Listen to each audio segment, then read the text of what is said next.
Welcome to the Murder Shack, everybody. This is where I get the majority of my work done. I like to keep a clean house. And out here, there's no one but you and me. So, the first tale I'm going to tell you tonight is one of my favorites. It is one that's known as the Cask of Amontillado.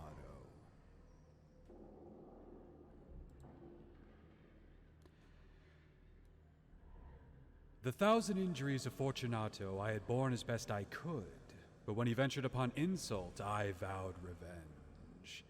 You, who so well know the nature of my soul, will not suppose, however, that I gave utterance to a threat. At length, I would be avenged.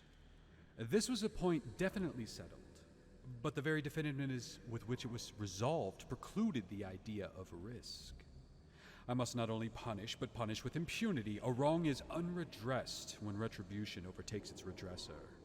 It is equally unredressed when the avenger fails to make himself felt as such to him who has done the wrong.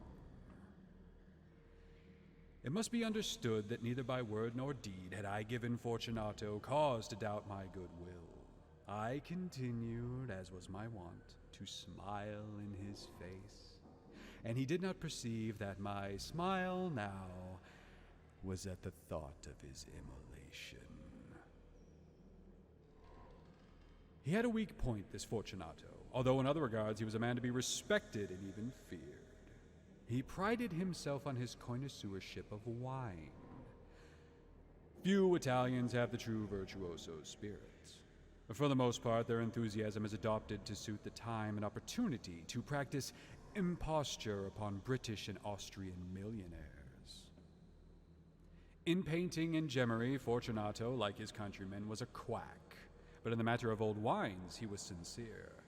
And in this respect, I did not differ from him materially. I was skillful in the Italian vintages and bought largely whenever I could. It was about dusk one evening during the supreme madness of the carnival season that I encountered my friend. He accosted me with excessive warmth, for he had been drinking much. The man wore motley.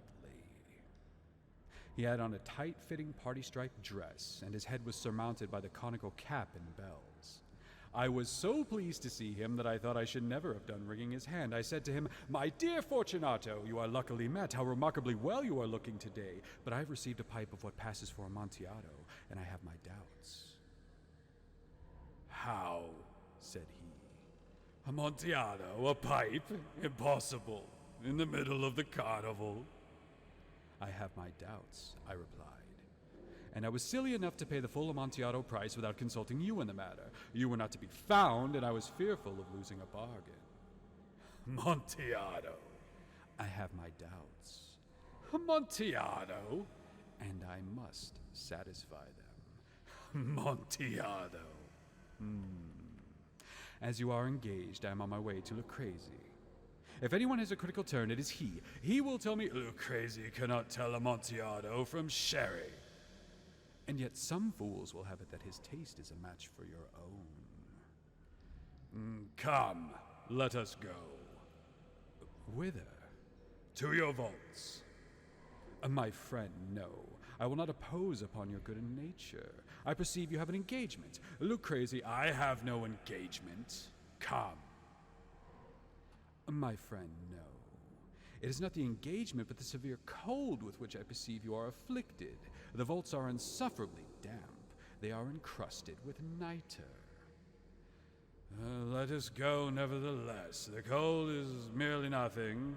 Amontillado, you have been imposed upon. And as for Lucchese, he cannot distinguish sherry from Amontillado." Thus speaking, Fortunato possessed himself of my arm, and putting on a mask of black silk and drawing a roquelaire closely about my person, I suffered him to hurry me to my palazzo. There were no attendants at home. They had absconded to make merry in honor of the time. I had told them that I should not return until the morning, and had given them explicit orders not to stir from the house. These orders were sufficient, I well knew, to ensure their immediate disappearance, one and all, as soon as my back was turned.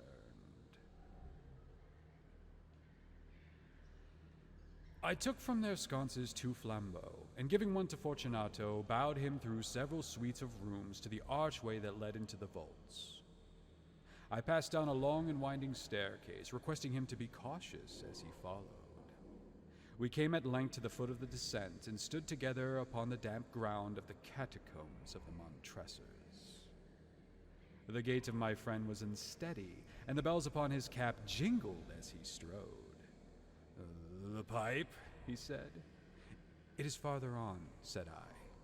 "But observe the white webwork which gleams from the cavern walls." He turned towards me, and looked into my eyes with 2 filmy orbs that distilled the rheum of intoxication. "Nitre?" he asked at length. "Nitre," I replied. "How long have you had that cough?"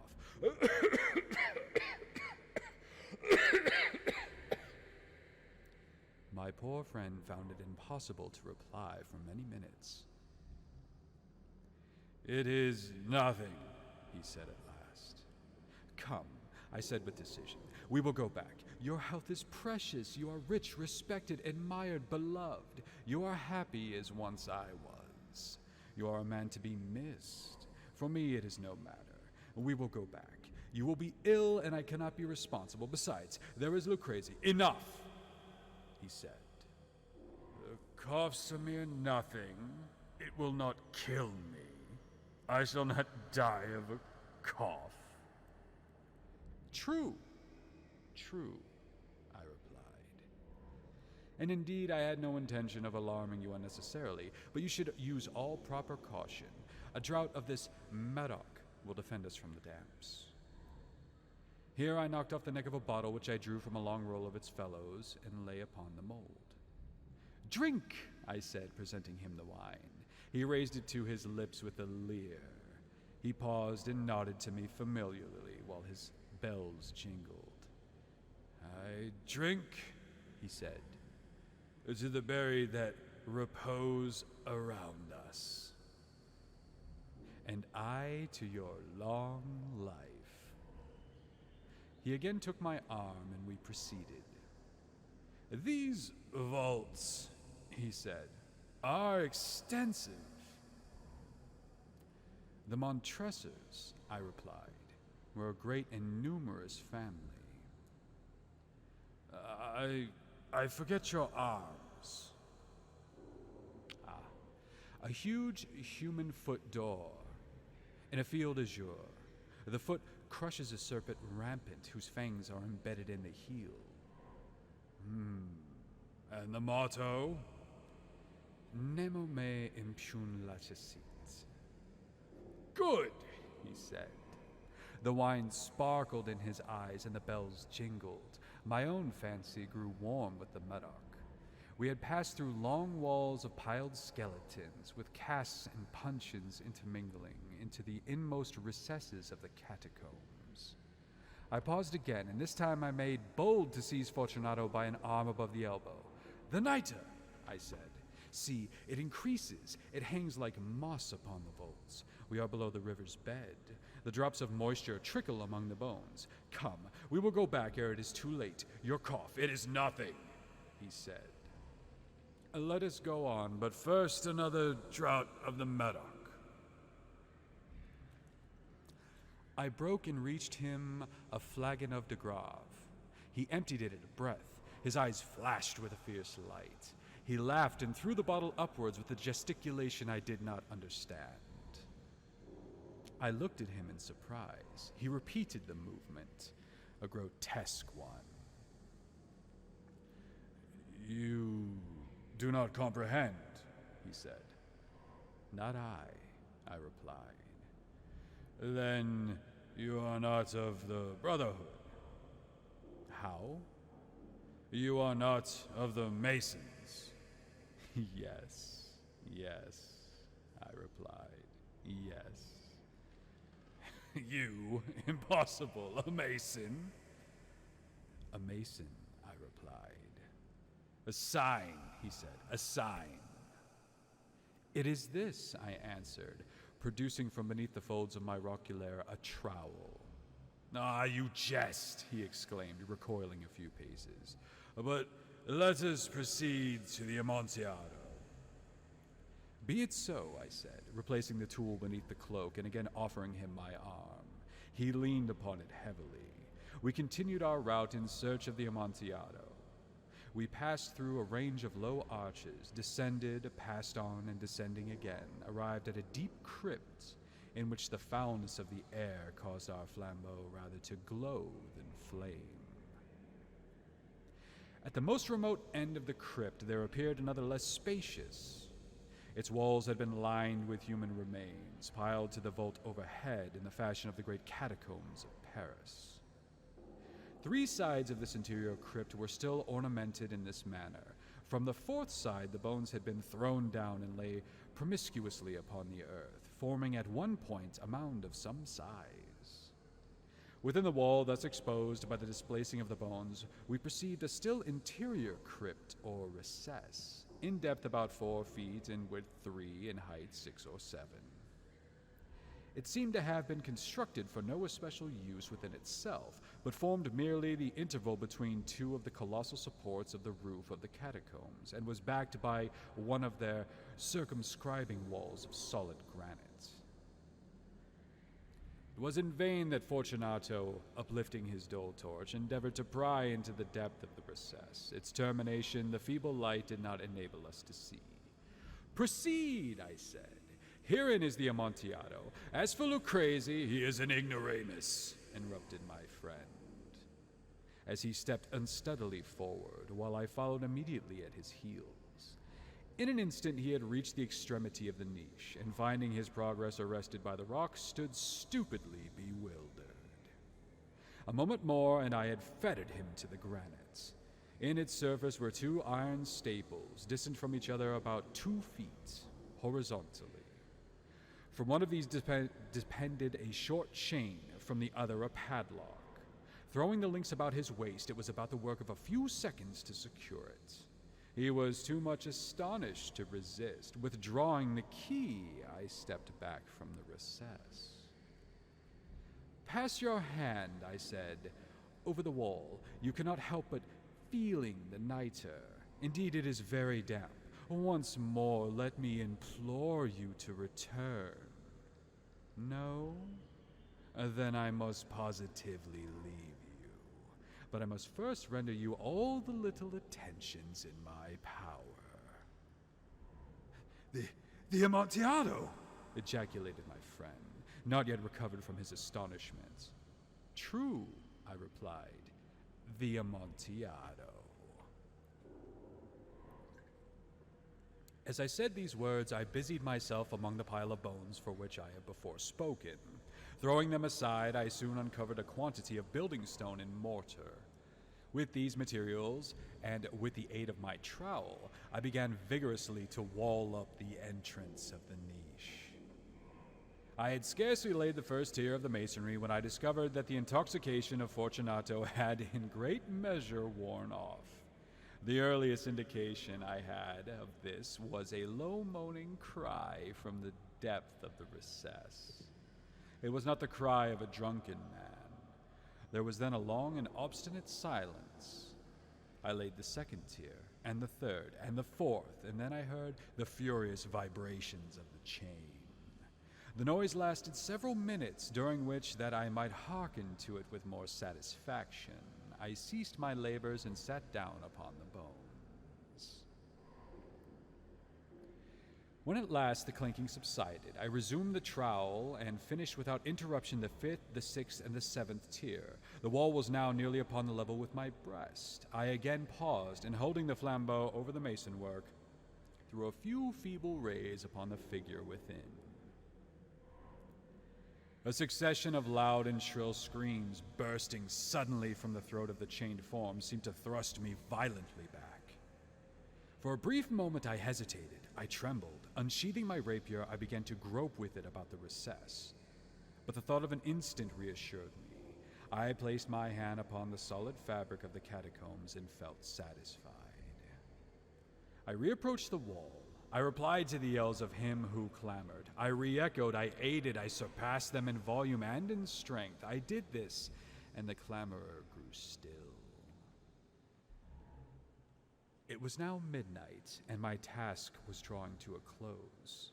I had completed the 8th, the 9th, and the 10th tier. I had finished a portion of the last and the 11th. There remained but a single stone to be fitted and plastered in. I struggled with its weight. I placed it partially in the destined position, but now there came from the niche a low laugh that erected the hairs upon my head. It was succeeded by a sad voice, which I had difficulty in recognizing as that of the noble Fortunato. The voice said,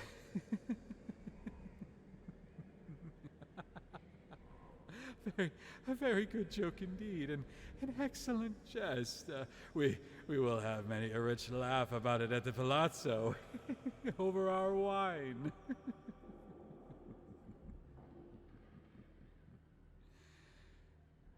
The Amontillado, I said. Yes, the Amontillado. But is it not getting late? Will they not be waiting for us at the palazzo, the Lady Fortunato and the rest? Let us be gone. Yes, I said. Let us be gone. For the love of God, Montresor. Yes, I said. For the love of God. But to these words I hearkened in vain for a reply. I grew impatient. I called aloud, Fortunato! No answer. I called again, Fortunato! No answer still. I thrust the torch through the remaining aperture and let it fall within.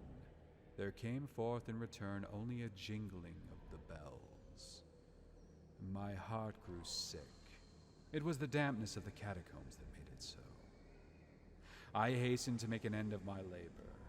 I forced the last stone into its position. I plastered it up, and against the new masonry I re-erected the old rampart of bones. And for the half of a century, no mortal has disturbed them.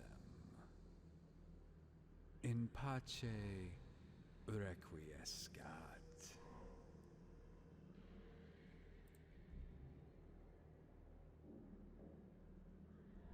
And that was The Cask of Amontillado by Edgar Allan Poe. A little story of somebody getting revenge on someone who wronged them and, well, took things a little too far. But then again, you reap what you sow.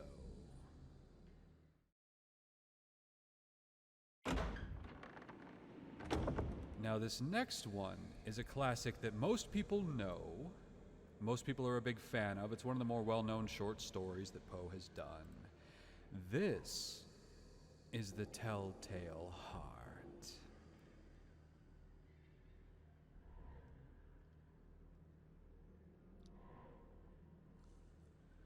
True, nervous, very, very dreadfully nervous. I had been and am. But why will you say that I am mad? The disease had sharpened my senses, not destroyed, not dulled them. Above all was the sense of hearing acute. I heard all things in heaven and in the earth. I heard many things in hell. How then am I mad? Hearken, and observe how healthily, how calmly I can tell you the whole story. It is impossible to say how first the idea entered my brain, but once conceived, it haunted me day and night. Object there was none, passion there was none. I loved the old man. He'd never wronged me. He had never given me insults, and for his gold I had no desire. I think it was his eye. Yes, it was this. He had the eye of a vulture, a pale blue eye with a film over it. Whenever it fell upon me, my blood ran cold. And so by degrees, very gradually, I made up my mind to take the life of the old man and thus rid myself of the eye forever. Now this is the point. You fancy me mad. Madmen know nothing. should have seen me. You should have seen how wisely I proceeded, with what caution, with what foresight, with what dissimulation I went to work. I was never kinder to the old man than during the whole week before I killed him. And every night, about midnight, I turned the latch on his door and opened it oh so gently. And then, when I had made an opening sufficient for my head, I put in a dark lantern, all closed, so that no light shone out, and then I thrust in my head. Oh, you would have laughed to see how cunningly I thrust it in. I moved it slowly, very, very slowly, so that I might not disturb the old man's sleep. It took me an hour to place my whole head within the opening so far that I could see him as he lay upon his bed. Ha! Would a madman have been so wise as this? And then, when my head was well in the room, I undid the lantern cautiously, oh so cautiously, for the hinges creaked.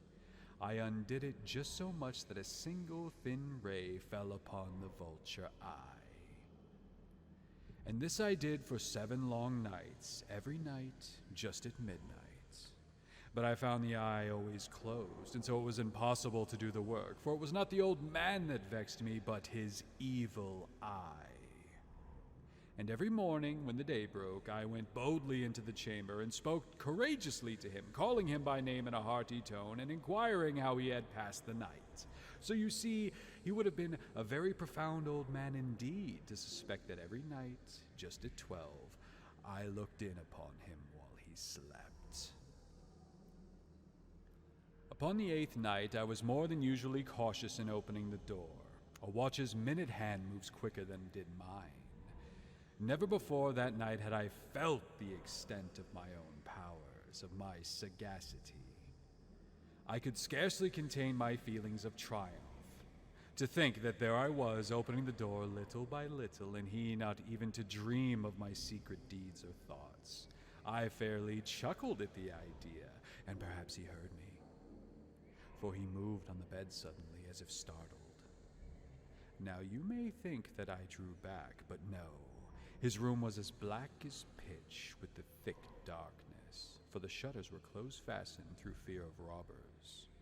And so I knew that he could not see the opening of the door, and I kept pushing it on steadily. I had my head in and was about to open the lantern when my thumb slipped upon the tin fastening, and the old man sprang up in bed, crying out, "Who's there?" I kept quite still and said nothing. For a whole hour I did not move a muscle, and in the meantime I did not hear him lie down. He was still sitting up in the bed listening, just as I have done night after night, hearkening to the death watches in the walls.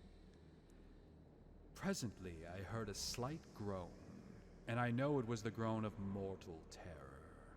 It was not a groan of pain or of grief. Oh no! It was the low, stifled sound that arises from the bottom of the soul when overcharged with awe. I knew the sound well. Many a night, just at midnight, when all the world slept, it has welled up from my own bosom, deepening with its dreadful echo the terrors that distracted me. I say I knew it well. I knew what the old man felt, and pitied him, although I chuckled at heart. I knew that he had been lying awake ever since the first slight noise when he had turned in the bed. His fears had been ever since growing upon him. He had been trying to fancy them causeless, but could not. He had been saying to himself, "It is nothing but the wind in the chimney. It is only a mouse crossing the floor," or "It is merely a cricket which has made a single chirp." Yes. He had been trying to comfort himself with these suppositions, but he had found all in vain. All in vain, because death, in approaching him, had stalked with his black shadow before him and enveloped the victim. And it was the mournful influence of the unperceived shadow that caused him to feel, although he neither saw nor heard, to feel the presence of my head within the room.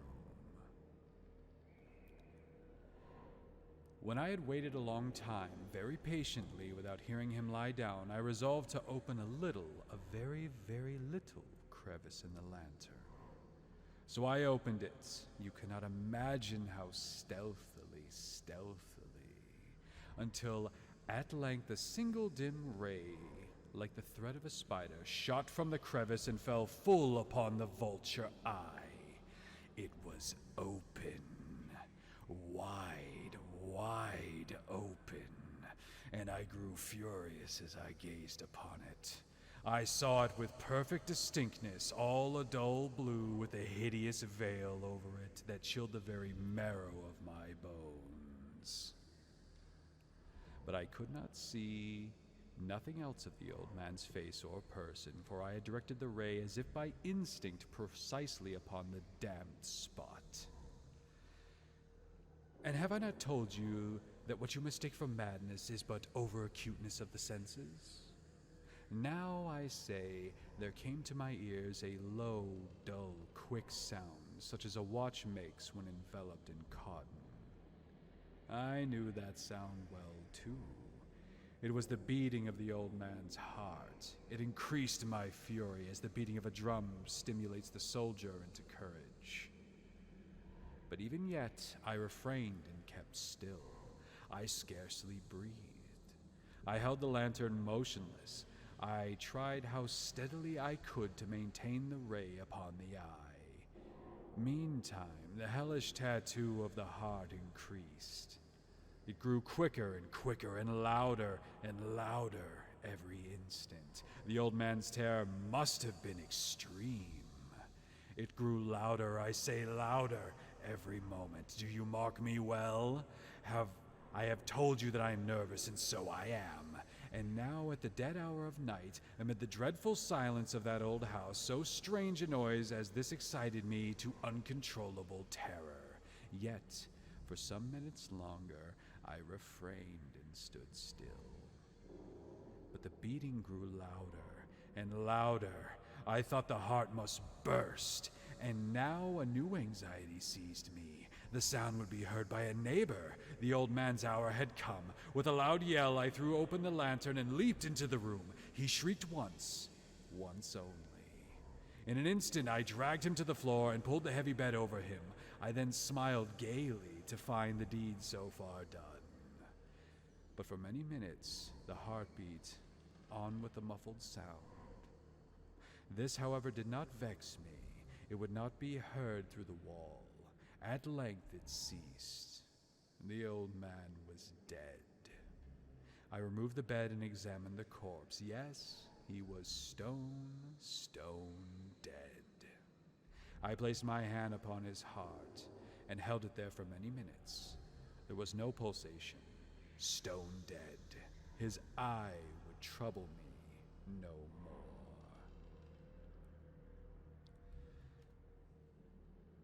If still you think me mad, you will think so no longer when I describe the wise precautions I took for the concealment of the body. The night waned, and I worked hastily but in silence. First of all, I dismembered the corpse. I cut off the head and the arms and the legs. I then took up 3 planks from the flooring of the chamber and deposited all between the scantlings. I then replaced the boards so cleverly, so cunningly, that no human eye, not even his, could have detected anything wrong. There was nothing to wash out, no stain of any kind, no blood spot whatever. I had been too wary for that. A tub had caught all.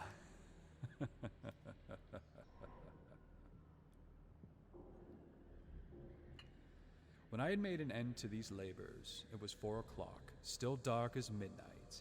As the bell sounded the hour, there came a knocking at the street door. I went down to open it with a light heart, for what had I now to fear? There entered 3 men who introduced themselves with perfect suavity as officers of the police.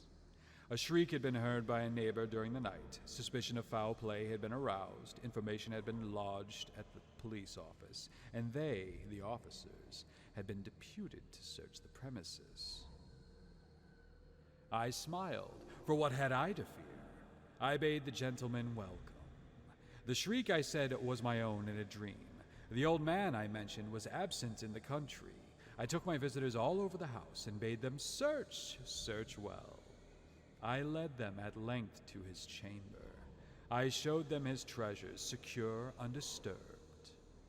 In the enthusiasm of my confidence, I brought chairs into the room and desired them here to rest from their fatigues, while I myself, in the wild audacity of my perfect triumph, placed my own seat upon the very spot beneath which reposed the corpse of the victim. The officers were satisfied. My manner had convinced them. I was singularly at ease. They sat, and while I answered cheerily, they chatted of familiar things. But ere long, I felt myself getting pale and wished them gone. My head ached, and I fancied a ringing in my ears, but still they sat and still chatted. The ringing became more distinct. It continued and became more distinct. I talked more freely to get rid of the feeling, but it continued and gained definitiveness. Until at length I found that the noise was not within my ears. No doubt I now grew very pale. But I talked more fluently and with a heightened voice, yet the sound increased, and what could I do? It was a low, dull, quick sound, much such a sound as a watch makes when enveloped in cotton. I gasped for breath, and yet the officers heard it not. I talked more quickly, more vehemently, but the noise steadily increased. I arose and argued about trifles in a high key and with violent gesticulations, but the noise steadily increased. Why would they not be gone? I paced the floor to and fro with heavy strides as if excited to fury by the observations of the men. But the noise steadily increased. Oh God, what could I do? I foamed, I raved, I swore. I swung the chair upon which I had been sitting and grated it upon the boards. But the noise arose over all and continued increased. It grew louder, louder, louder, and still the men chatted pleasantly and smiled. Was it possible they heard not? Almighty God, no, no. They heard, they suspected, they knew. They were making a mockery of my horror. This I thought, and this I think. But anything was better than this agony. Anything was more tolerable than this derision. I could bear those hypocritical smiles no longer. I felt that I must scream or die, and now again, hark! Louder, louder, louder! Villains, I shrieked. Dissemble no more. I admit the deed. Tear up the planks. Here, here. It is the beating of his hideous heart. And there you have it. The Telltale Heart. A story of madness, murder, and the kind of guilt that leads one to give themselves away in the end.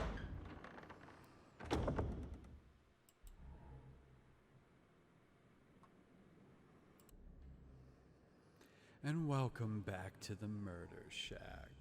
And the final tale that I have for you tonight isn't exactly a short story, but it is full of some very good imagery. And like I said, it is probably the most well-known work that Edgar Allan Poe ever did. The most referenced, the most parodied. And most of us know this through osmosis, even if we've never heard or read it ourselves. Because now, I am going to tell you guys the tale, the poem, The Raven by Edgar Allan Poe.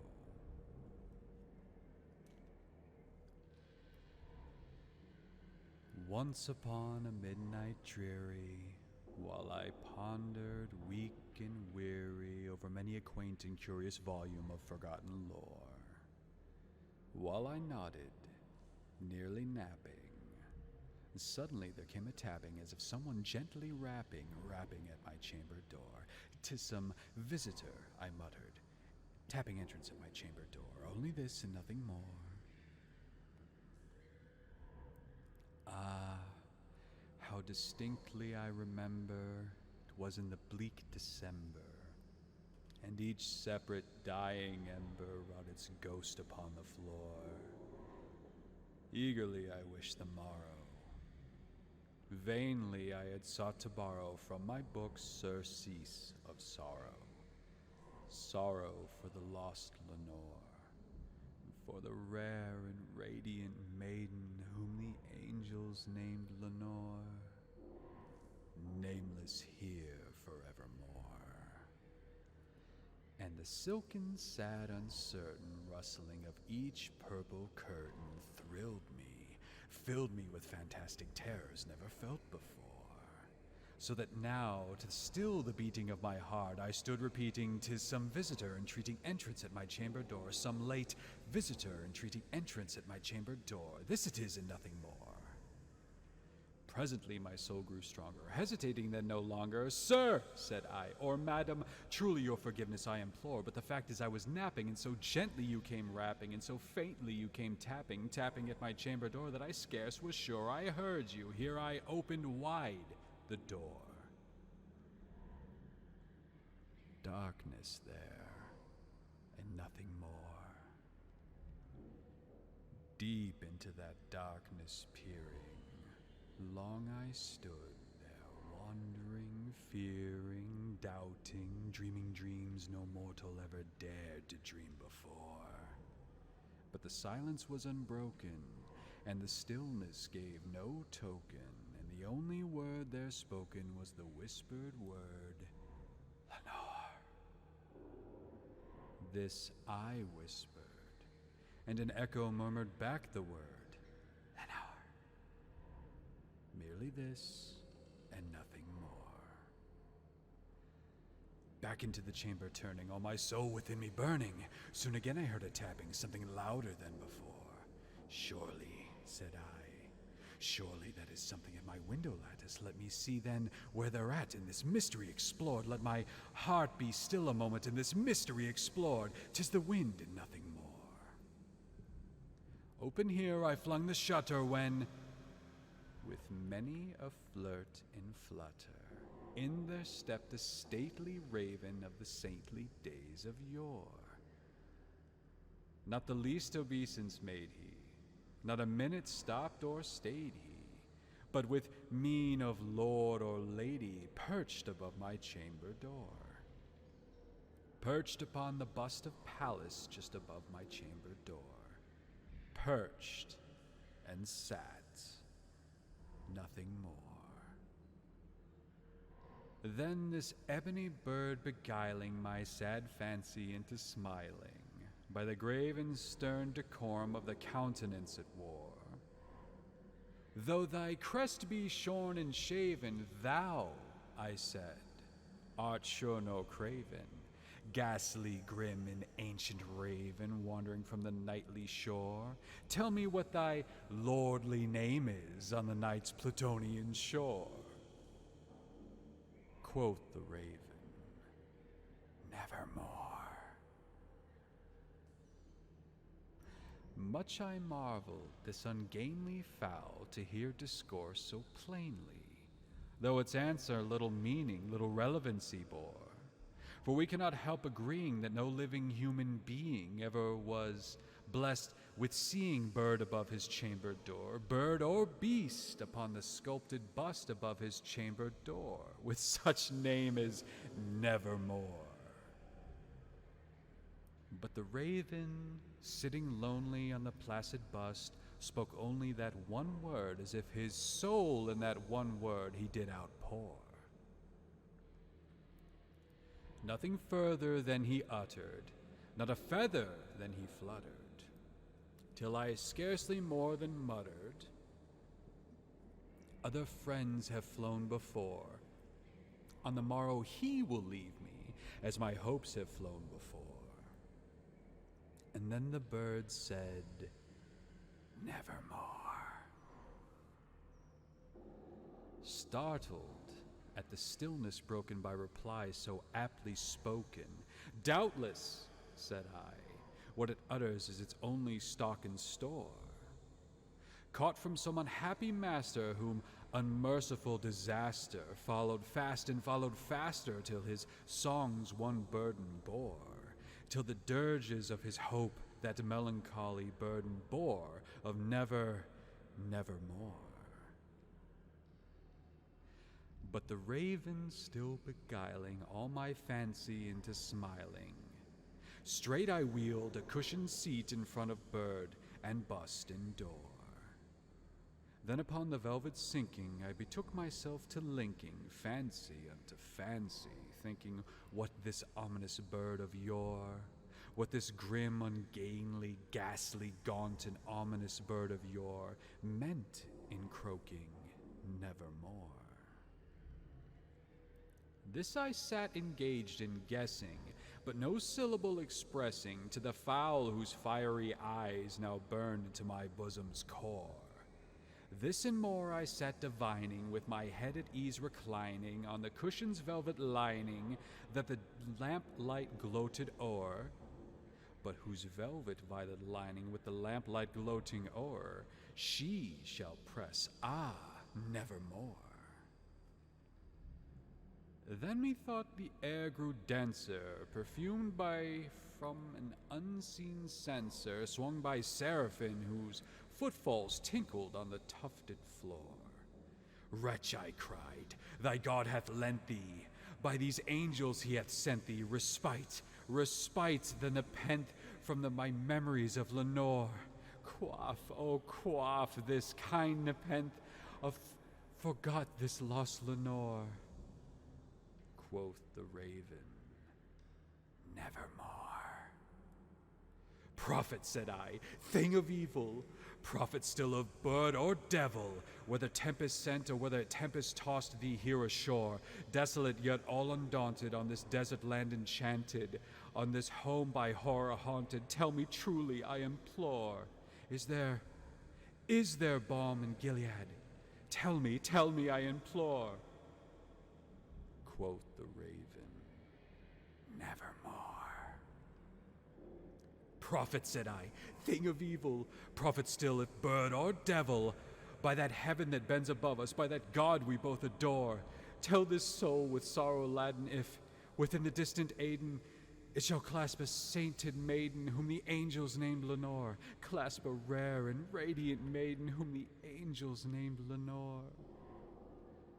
Quoth the raven, nevermore. Be that word our sign of parting, bird or fiend, I shrieked upstarting. Get thee back into the tempest and the night's Plutonian shore. Leave no black plume as a token of that lie thy soul hath spoken. Leave my loneliness unbroken. Quit the bust above my door. Take thy beak from out my heart, and take thy form from off my door. Quoth the raven, nevermore. And the raven, never flitting, still is sitting on the pallid bust of Pallas just above my chamber door.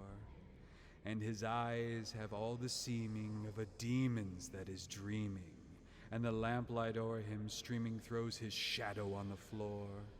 And my soul, from out that shadow that lies floating on the floor, shall be lifted nevermore.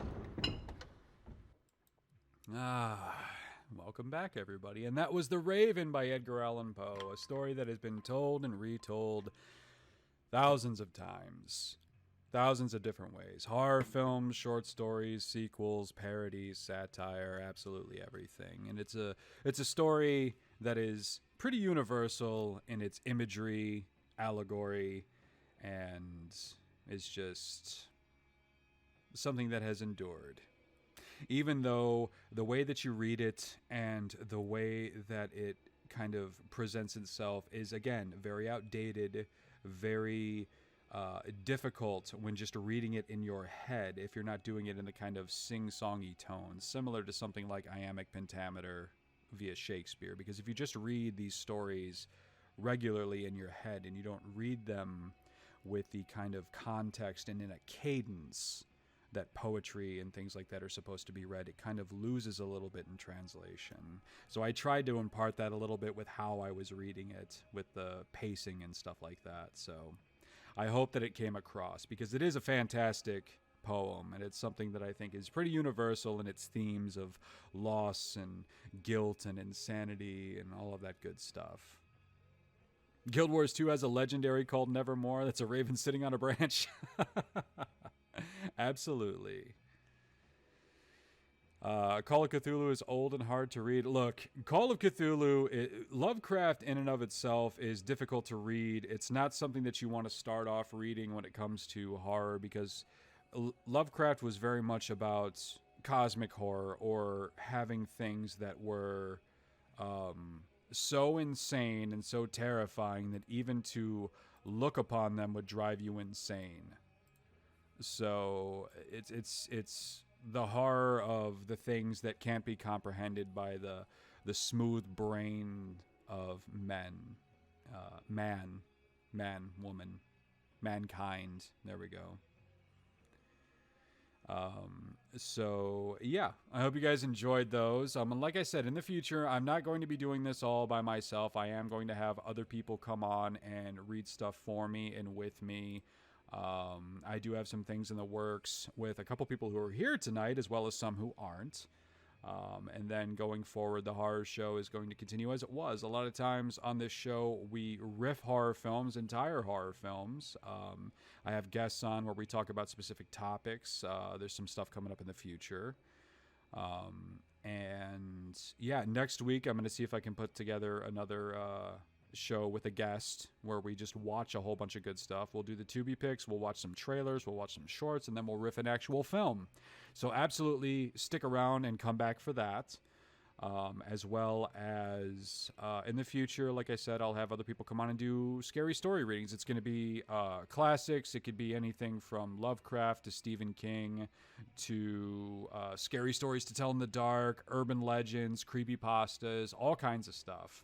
It really all just depends on what people are into and what people want to do, because I'm going to leave the stories that we tell out there in the Murder Shack up to the reader, as opposed to me or anybody else. So look forward to more of this. I'm glad that you guys enjoyed it. I'm glad that you guys stuck around for it, and I'm glad that I didn't put you all to sleep. But yeah, that is the horror show for tonight. So I hope you guys had fun. Hopefully your schedule won't be dumb so you can actually make it. Yeah, man, every Wednesday at 10 p.m. CST, around that time. Sometimes I go later. Sometimes I go at 11. Or sometimes I go earlier, depending on who my guest is. Yeah. So I think that this went well, and you guys can see more. And in the future, I'll take you guys to different parts of the house and show you different things. This is a big house. There's a lot of different things in here going on. You enjoyed story time tonight? Thank you so much for the good time. Aw, if you fell asleep to my voice, it was a deep compliment. Well, I do yell sometimes, but thank you, Smog. And you too, Viscera. Fantastic voice. Oh, come on, you're being too kind, honestly. But yeah, guys, that's the show for tonight. So I think I'm going to take us back downstairs to the basement before I go. I'll find somebody for us to raid over to somebody, pay it forward a little bit, because I got raided tonight, which was super fucking dope, of Batty Chan and the Cryptid Coven to come in here, as well as Static, who had to leave early. I look forward to more of our shows. Oh, thank you so much, Seagram. I appreciate it. The Hump Day Entertainment. Oh, you guys are too kind. If my heart still pumped blood, if the tangled, massive scar tissue known as my heart could pump blood, I might come close to blushing. But yeah, let's go back downstairs. I'll say my goodbyes. I'll run the outro, and then we'll raid over to somebody. But let me see who we have on right now that we can go over to. Let's see.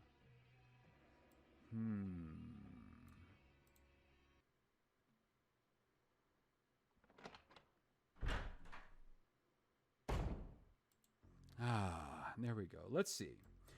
Who do we have who's streaming right now? We have Kitty McPancakes. We have Chocovania Art. Both of which I think are playing together. I think they're playing Cuphead. We also have Luna LaVinci, who is playing Stray, the little kitty cat game. What do you guys want to check out tonight? Do you want Cuphead or do you want Stray? Old-timey, difficult as fuck side-scroller, or kitty cat in a...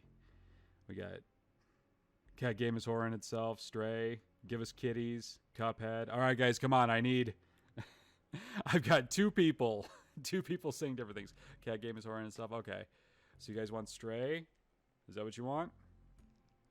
So I'll take you over to Luna. She's cool. She's a IRL/VTuber. Does both. You need more people to vote? Yeah, god damn it. Don't be shy, chat. Okay, so that's 2 for Stray, 1 for Cuphead. Stray. It's looking like Stray. It's looking like the kitty game. Stray, why not? Okay, guys, we're gonna go right to Luna. Luna is cool. She's a she does IRL as well as VTubing. She's an artist. And does all kinds of really cool stuff. She's super chill. I think you guys will enjoy her. So I will set that up right now. And I'm going to say my piece and I'm going to run the outro. So, thank you guys for showing up. I appreciate it. I will be back tomorrow. I'm going to be streaming on this channel. Going to be doing Overview. Hey, you missed all the stories, Maggie. That's too bad, because I know you're a Poe fan. But tomorrow I'll be back with Emot, Ateranox, Nightmare Detective, Junior VT, and Taro. We're going to be playing some Killing Floor 2, and it is a drunken stream. We're going to be drinking, we're going to be getting silly with it, and it's going to be a lot of fun. So look forward to that. And yeah, I will also be over on Maggie's channel on Saturday for the subathon that she has going on. There's gonna be a whole bunch of dope people there. Lots of good games, lots of cool stuff happening. Absolutely make it over there. Check her out on Twitter at Hex of Maggie. And yeah, so I'm just gonna go ahead and say my piece, and I'm gonna get the hell out of here. Thank you guys for coming out. I appreciate it. I hope you have a good night. I hope you had a good time. Stay safe, and I'll see you in hell.